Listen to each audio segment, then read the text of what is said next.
Welcome to Random Access. I'm your host, Misuk Park. We're in the studio with Reno. Reno was a history teacher at Monte Vista and St. Francis for a great many years, but on the side, he has been an accordion player since 1973. Tell us about that. Yes, thank you. I'm glad to be here.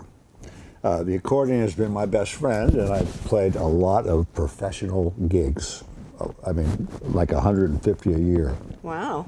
Yeah, and it's been fun. A lot of good crowds and fun people and good money. And it's hard to believe how much work there is for an accordion player.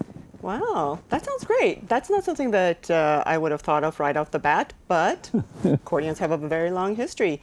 You're a history teacher, or a history teacher. Tell us about the history of the accordion in America. Well, it comes from Italy with Italian immigrants, and it comes mostly to San Francisco, where they convert the button accordion to the piano accordion. They had buttons originally, but the piano accordion was developed by immigrants in San Francisco, North Beach. That's right. Piano, that's what it is. And it caught on. It was, if you went to a vaudeville theater in 1904, the sixth or seventh player was an accordionist, and if you had to follow him, you were dead, because he was dynamic. That's how popular they were. And all through the 30s, 40s, 50s, 60s, there were accordion teachers on every street. Every Italian kid, every German kid, Irish, Polish, whoever, Europeans played the accordion. And now it's kind of a thing of the past, but I'm still playing it. Yeah, let's hear a little something. Sure. Give us a taste. I'm going to do a little Giacomo Puccini. Okay. This is called Musettas Waltz.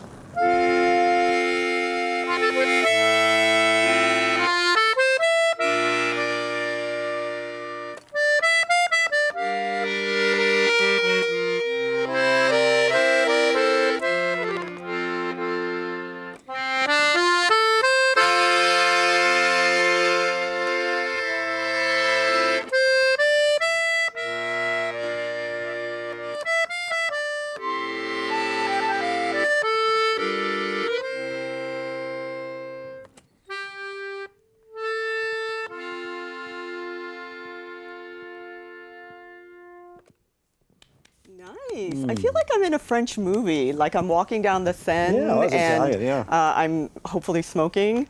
Not that I don't smoke, kids. But it's very evocative. Yeah, well, it's the accordion. Here's the key, this thing here, the bellows, it's your lung. And so when you know how to play, you have to use expression. It's like a singer. Yeah. You get air in your lungs and you let it flow out. Most accordion players don't do that. They don't. Yeah. They don't just play mechanically. So if you play one note, see how I let it die? Yeah. That's the secret of playing good accordion. And all fast or slow songs, you always decay a half note. Okay. The little tug, but it's all here on the wrist. It's really hard to do physically. Yeah. To be able to think of that. But a good singer does that. You know, they get volume of air, and they let it go out. It's beautiful. So Yeah. this is a wind instrument, and that's what makes it beautiful. That sounds great. Yeah. Now, Frank Sinatra was known for That's right. exactly what you're talking about, Exactly. the very precise pronunciation Yep, very and the breathing. So do you know any Frank Sinatra songs that you might show us? Oh, God. Let's see.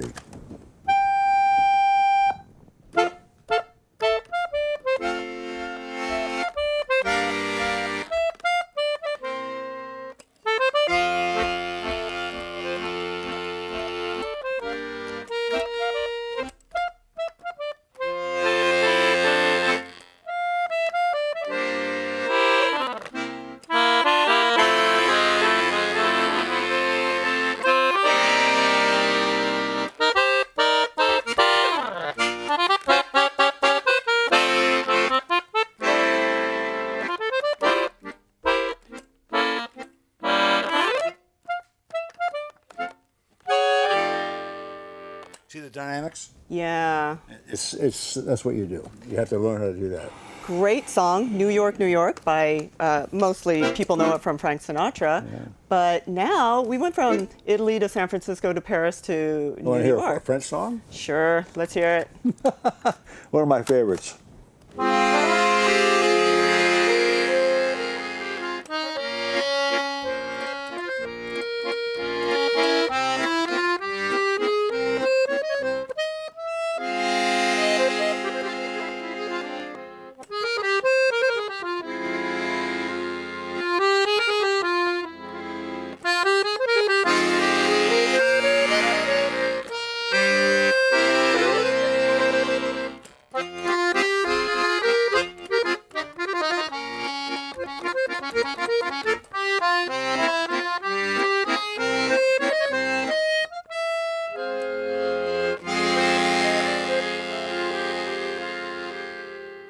Here's the most requested Italian song. The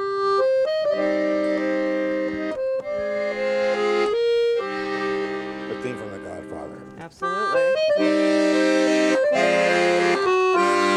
See the dynamics? Let it die.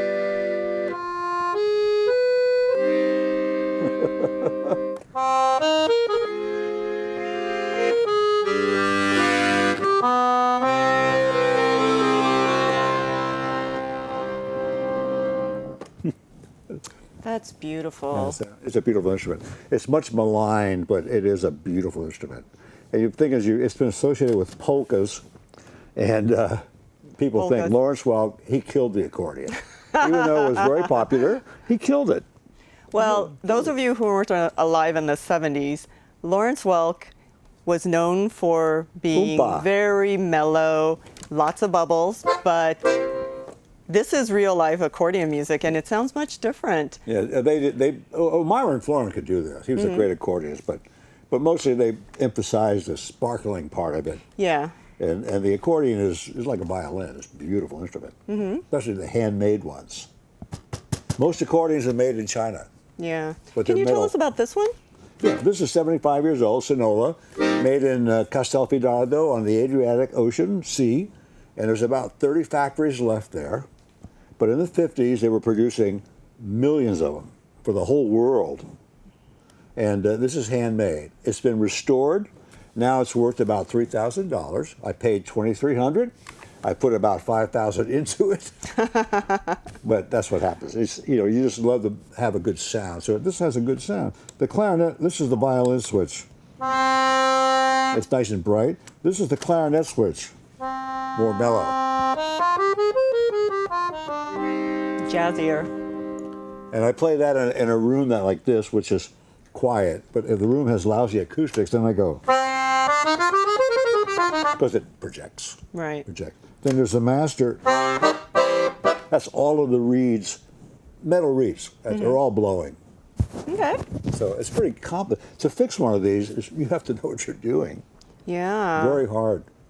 Very difficult, but I think it's worthwhile just to be able to make the kind of sound that comes out. I think it's having live music has a much different feel from even analog music. Oh, God, and digital music, you lose a lot of the intonation, you lose a lot of the subtlety. But if you are sitting right next to an accordion player, the emotions come out so much more distinctly. Right, very well said.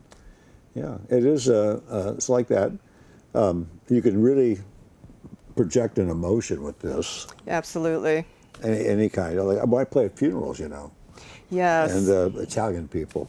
So, but Italian music is like that. It's got great intervals, and they go to the minor chords. Okay. Well, we are going to have to take a little break, but join us for after break. We will be listening to more. Let's hear some more sad music to play us out. Sad?